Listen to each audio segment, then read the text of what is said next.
আসসালামু আলাইকুম রহমতুল্লাহ। এই মুহূর্তে অবস্থান করছি সাতালস্কর চরে অবস্থান করছি। বিশাল জায়গা জুড়ে একটা ফাঁকা জায়গা আছে। এটা হচ্ছে বজরা ইউনিয়নের। একটু যদি আপনাদেরকে এই সাইডটা দেখাই। তো আমার পেছনে এদিকে একটু দেখাবেন হুজুর। এই যে আমার পেছনে দেখতে পাচ্ছেন অনেকগুলা মানুষ। তারা অপেক্ষায় আছে এখানে ওই পার থেকে নৌকা আসবে। সে অপেক্ষায় আছে যে নৌকা কখন আসবে। এখন বাজারের অনেকটাই টাইম হয়ে গেছে। এই পেছনের সাইডটা একটু দেখাই হুজুর। এই পেছনে অনেকগুলো বাড়ি আছে, যে বাড়ির যে মানুষগুলো আছে তারা এখন আমার পেছনে যারা বসে আছে তারা একটু বাজারে যাবে। তো তাদের সাথে একটু কথা বলার চেষ্টা করব যে তাদের জীবন জীবিকা বা এই চর অঞ্চলের মানুষগুলা কিভাবে এই প্রত্যেকটা দিন তাদের যাতায়াতের ব্যবস্থা কেমন হয়, এটা কেমন তাদের প্রতিক্রিয়া আমরা একটু জানবো। একটু আসবেন। তো সবাই কিন্তু অপেক্ষা করতেছে একটু। আসসালামু আলাইকুম। ভালো আছেন চাচা? একটু কথা বলতে পারি আপনার সাথে? বললেন এখানে বাসা? ওখানে। কোথায় যাচ্ছেন এদিক? বজরাহাট। রেগুলার যাওয়া হয় প্রত্যেকদিন। প্রত্যেকদিন? কেমন এই যে যাতায়াত ব্যবস্থাটা কেমন মনে হয়? এখন কি করে দুধ বেচতে তো অনেকে। বেশি ভালো না? ভালো তো নয়। যাইতে হবে জীবিকার জন্য। ওই দুধ বেচতে তো অনেকে। দুধ বেচার জন্য। এগুলো কি দুধ? হুম, আচ্ছা, গরু কয়টা আছে? ওই পাঁচটা আছে। গরু ৫ টা। তো আমরা চাচ্ছি যে এই চরাঞ্চলের মানুষের যে স্বাভাবিক যে কথাবার্তাগুলো, তাদের জীবন জীবিকা বিভিন্ন বিষয় নিয়ে আজকের আমার এই জনমত যে প্রোগ্রামটা আছে এটা আপনারা দেখছেন। আমি আছি কি ওসমান গনি, একটু দেখবেন।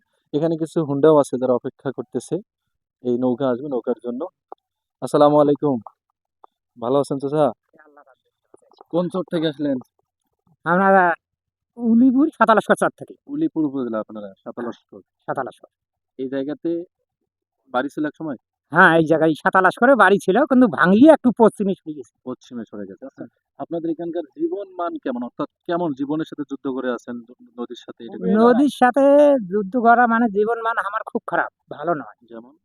একরে এই যে ঝড় তুফান এবং নদীর বন্যে টন্যে নিয়ে খুব আমরা খারাপ অবস্থা আছে। খারাপ অবস্থায় আছি। আচ্ছা, হাট বাজার নাই, হাট বাজার? হাট বাজার করা রাস্তাঘাট নাই, নৌকে দিয়ে চলাচল করা লাগে। এগুলোই তো আমাদের। কতক্ষণ থেকে বসে আছেন? এই মনে করেন ১ ঘন্টা থেকে বসি। ১ ঘন্টা থেকে বসে হ্যাঁ, আছেন। এখন যাচ্ছেন জীবিকার জন্য বাজারে। এগুলো কি? দুধ আচ্ছা, এগুলো যদি একটু বের করি। করেন। এগুলো হচ্ছে গাভীর দুধ না? দেশি গাভীর দুধ।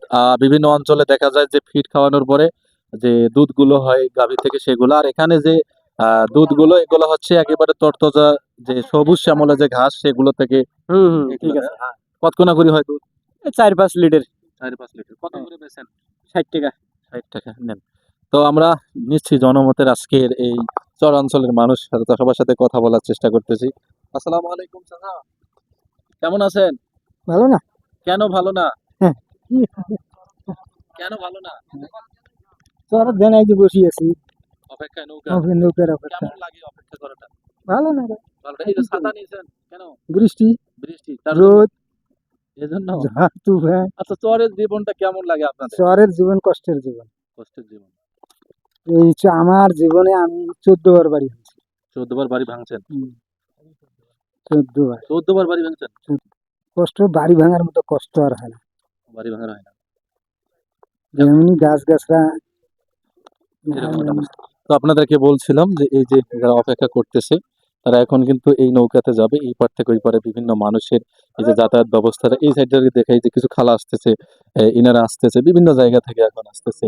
তো কেউ কেউ বা ছিল এখানে কাজ টাজ করতেছে, এখন এক একজন এক এক ভাবে আসতেছে। এই যেখানে অপেক্ষা করতেছে একটু যদি দেখাই, কেউ আছে যে ওই পার থেকে আসতেছে, আবার কেউ আছে এপার থেকে যাচ্ছে। তো এই ছিল চরের এই চর অঞ্চলের মানুষের মতামত নেওয়ার চেষ্টা করছিলাম। কি ওসমান গনি, ভালো থাকবেন, সুস্থ থাকবেন, নিরাপদে থাকবেন। দেখা হবে পরবর্তী কোনো ভিডিওতে। আল্লাহ হাফেজ।